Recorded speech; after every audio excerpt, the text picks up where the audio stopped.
నమస్తే, welcome to Disha TV.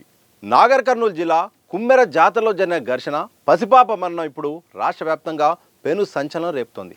దర్శనం ticket వివాదంలో జరిగిన దాడిలో 2 నెలల చిన్నారి ప్రాణాలు కోల్పోవడం విషాదకరంగా మారింది.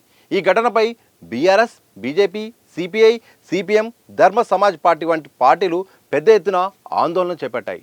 బాధితురాలి కులం విషయంలో పోలీసులు చేసిన ప్రకటన ఈ వివాదానికి కొత్త మలుపు ఇవ్వడంతో రాజకీయ వర్గాల్లో చర్చ మొదలైంది. నిందితుల అరెస్టులో పోలీసులు జాప్యం చేస్తున్నారన్న విమర్శల నడుమ ధర్నా స్థలం నుండి బాధిత కుటుంబం మాయం కావడం కలకలం సృష్టించింది. కుటుంబ సభ్యులను ధర్మ సమాజ్ పార్టీ నాయకులు తీసుకెళ్లారని పోలీసులు చెబుతుండగా అసలు నిజాలు దాయాలని చూస్తున్నారని ఆరోపణలు వస్తున్నాయి.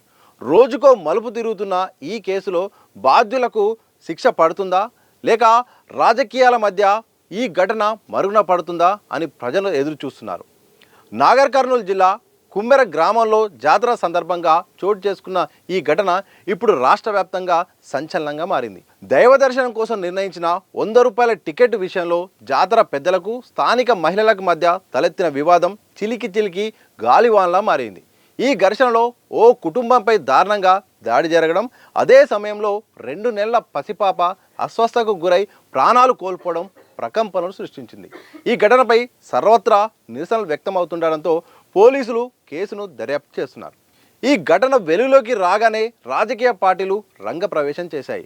బాధిత కుటుంబానికి బీఆర్ఎస్, బీజేపీ, సిపిఐ, సిపిఎం వంటి ప్రధాన పార్టీలతో పాటు ధర్మ సమాజ్ పార్టీ నాయకులు అండగా నిలిచారు. పసిపాప మరణానికి కారణమైన వారిని కఠినంగా శిక్షించాలని డిమాండ్ చేస్తూ వారు రిలే దీక్షలు చేపట్టారు. ప్రభుత్వం, అధికార పార్టీ నేతలు కూడా న్యాయం చేస్తామని హామీ ఇచ్చినప్పటికీ క్షేత్రస్థాయిలో పరిస్థితి మాత్రం ఉద్రిక్తంగానే ఉంది. బాధితులపై కేసులు నమోదు చేయడంలో పోలీసులు జాప్యం చేస్తున్నారనే ఆరోపణలు వెల్లువెత్తుతున్నాయి. ఇక బాధిత మహిళ ఎస్సీ సామాజిక వర్గానికి చెందినదని భావించి అనేక సంఘాలు మద్దతుగా నిలిచాయి. అయితే విచారణలో భాగంగా సదరు మహిళ ఎస్సీ కాదని బీసీఏ వర్గానికి చెందినదని పోలీసులు ప్రకటించడం కొత్త వివాదానికి దారితీసింది. కులం ఏదేమైనప్పటికీ జరిగిన దారుణానికి న్యాయం చేయాలని ప్రజలు కోరుకుంటున్నారు. మరోవైపు ఫిబ్రవరి 18న ఘటన జరిగితే నిందితులను రిమాండ్కు పంపడంలో ఆలస్యం చేయడం పోలీసుల తీరుపై అనుమానాలు పెంచుతుంది. కేసును తప్పుదోవ పట్టించే ప్రయత్నాలు జరుగుతున్నాయా అన్న సందేహాలు వ్యక్తమవుతున్నాయి. గురువారం ఉదయం ఆందోళన చేస్తున్న టెంటు ఒక్కసారిగా ఖాళీ అవడంతో పాటు బాధిత కుటుంబ సభ్యులు కనిపించకపోవడం కలకలం రేపింది. ధర్మ సమాజ్ పార్టీకి చెందిన 2 నాయకుల సూచన మేరకు వారు హైదరాబాద్కు తరలి వెళ్లారని పోలీసులు చెబుతున్నారు. బాధితులు అకస్మాత్తుగా మాయం కావడం వెనుక ఉన్న అసలు కారణమేంటో ఎవరికీ అంతు చిక్కడం లేదు. ఈ ఘటనకు సంబంధించిన నిజాలను నిష్పక్షపాతంగా బయటికి తీసి బాధిత కుటుంబాలకు ప్రభుత్వం త్వరితగతిన న్యాయం చేయాలని స్థానికులు, రాజకీయ పార్టీల నేతలు డిమాండ్ చేస్తున్నారు. మొత్తానికి పెద్ద ఎత్తున రాష్ట్ర వ్యాప్తంగా ఈ కుమ్మెర జాతరకు సంబంధించిన ఘటన అయితే మాత్రం అందరినీ కూడా సంచలనంగా మారిపోయింది. అలాగే కన్నీళ్లు కూడా పెట్టిస్తుంది. రాజకీయాలు ఉండొచ్చు, అలాగే సామాజిక వర్గాల సమస్యలు ఉండొచ్చు, స్థానికంగా అధికార సమస్యలు ఉండొచ్చు, పెత్తనం సమస్యలు ఉండొచ్చు, ఏ సమస్యలు ఉన్నా, ఏ గొడవలు ఉన్నా కానీ ఇక్కడ జరిగిన దారుణం ఏంటంటే అభం శుభం తెలియని 2 నెలల పసిపాప ఇక్కడ ఈ యొక్క ఘటనలో మరణించడం అనేది ఇక్కడ సంచలనంగా మారింది. ఇదే ఇప్పుడు అందరినీ కూడా ఇబ్బంది పెడుతున్న అంశం. ఎందుకంటే రాజకీయాలు, గొడవలు ఇవన్నీ సర్వసాధారణంగా ఉంటాయి, తోపులాటలు ఉంటాయి, అవన్నీ ఉంటాయి. కానీ ఇక్కడ నష్టం జరిగిందల్లా ఓ కుటుంబానికి, అలాగే ఆ కుటుంబంలోని ఓ చిన్నారి పాపకు, 2 నెలల చిన్నారి పాప రాజకీయాల మధ్య అలాగే ఘర్షణల మధ్య ఈరోజు బలవడం అయితే మాత్రం అందరినీ కూడా భావోద్వేగాన్ని కూడా గురి చేస్తుంది. అయితే ఇదే సందర్భంలో రాజకీయ పార్టీలు కూడా ఈ అంశాన్ని పెద్ద ఎత్తున తీసుకెళ్ళాయి. అలాగే సామాజిక వర్గాల సమస్య కూడా చాలా బయటకు వచ్చింది. దాంతోపాటు పెద్ద కులాలే, దీంట్లో అగ్రవర్ణ కులాలే దీంట్లో ఆధిపత్యం కారణంగా ఈ పోలీసులు అయితే మాత్రం దీన్ని పూర్తిగా కేసు నమోదు చేయట్లేదు. నమోదు చేసినా అసలు పూర్తి స్థాయిలో సీరియస్గా దర్యాప్తు చేయట్లేదని కూడా ఒకవైపు విమర్శలు వస్తున్నాయి. ఇటు బీసీ సంఘాలు, ఇటు ఎస్సీ సంఘాలు, అన్ని సంఘాలు కూడా ఒక్కటే డిమాండ్ చేస్తున్నాయి. దీంట్లో అంటే ఈ దాడికి కారణమైన వారిని అరెస్టు చేయాలి, వారిపై కఠిన శిక్షలు కూడా తీసుకోవాలని కూడా డిమాండ్ అయితే వస్తుంది. ఇటు కుటుంబ సభ్యులకు ఈరోజు జరిగిన నష్టాన్ని అయితే మాత్రం ఎవరు తీసుకురాలేరు అనే ఒక సమస్య కూడా వస్తుంది. ప్రధానంగా బీసీ సంఘాలు పెద్ద ఎత్తున ఈ విషయంలో మాత్రం పెద్ద ఎత్తున నిరసన కార్యక్రమాలు చేపడుతున్నాయి. ఇప్పటికే ఇప్పటికే మానవ హక్కుల సంఘాన్ని కూడా ఫిర్యాదు చేయగా మానవ హక్కుల సంఘం కూడా చాలా సీరియస్గా అయ్యి కూడా దీనిపై త్వరితగతిన దీనిపై ఇక రిపోర్టును కూడా ఇవ్వాలని కూడా చెప్పింది. ఇదే సందర్భంలో గురువారం రోజు అక్కడ నిరసన కార్యక్రమంలో భాగంగా ఒక్కసారిగా అక్కడ లేకపోవడం, అంటే నిరసన చేపడుతూ సడన్గా అక్కడ లేకపోవడంతో ఎటుపోయారు కుటుంబ సభ్యులు, ఏమైపోయారు, ఒక్కసారిగా ఎందుకు సడన్గా అక్కడ కనిపించకపోయారని చాలామంది అయితే మాత్రం ఒక అనుమానం వ్యక్తం చేసిన సందర్భంలో ధర్మ సమాజ్ పార్టీ అయితే మాత్రం ఇక్కడ న్యాయం జరుగుతుందన్న నమ్మకం అయితే లేదు. అయితే దీన్ని డీజీపీ ఆధ్వర్యంలో ఈ సమస్యను తీసుకెళ్లే ఒక విషయంలో మాత్రం ముందడుగు వేయడానికి ఒక ప్రయత్నం చేశామంటూ కూడా ఈ ధర్మ సమాజ్ పార్టీకి సంబంధించిన సోషల్ మీడియాలో అయితే మాత్రం కనిపించింది.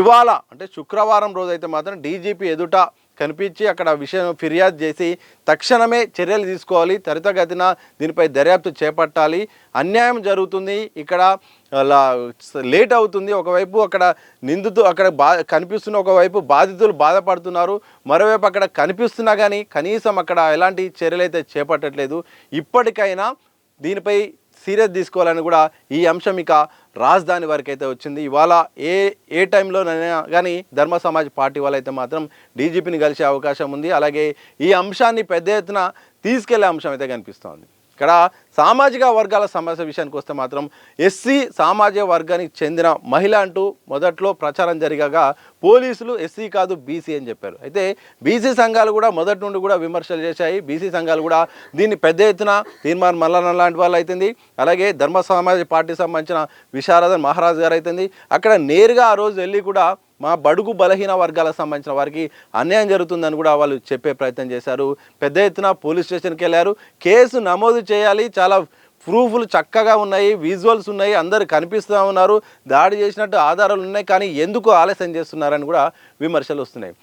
చిలికి గాలివానలుగా ఈ అంశం అయితే మాత్రం ఇప్పుడు రాష్ట్ర వ్యాప్తానికి కూడా చేరుకున్నది. కుమ్మెర జాతరలో జరిగిన అంశము, అక్కడ జరిగిన లేవనెత్తిన అంశము, అలాగే 100 రూపాయల టికెట్ వివాదంలో జరిగిన అంశము, జరిగిన తోపులాట, ఆ తోపులాటలో ఓ పాప బలైంది. అంటే ఘటన విషయంలో మాత్రం ఇటు ఒకవైపు ఘటన విషయంలో ఆ పాప మరణం ఇప్పుడు అందరినీ కూడా కన్నీళ్లు పెట్టిస్తుంది, అలాగే ఆవేదన తెప్పిస్తుంది, ఆగ్రహం తెప్పిస్తుంది.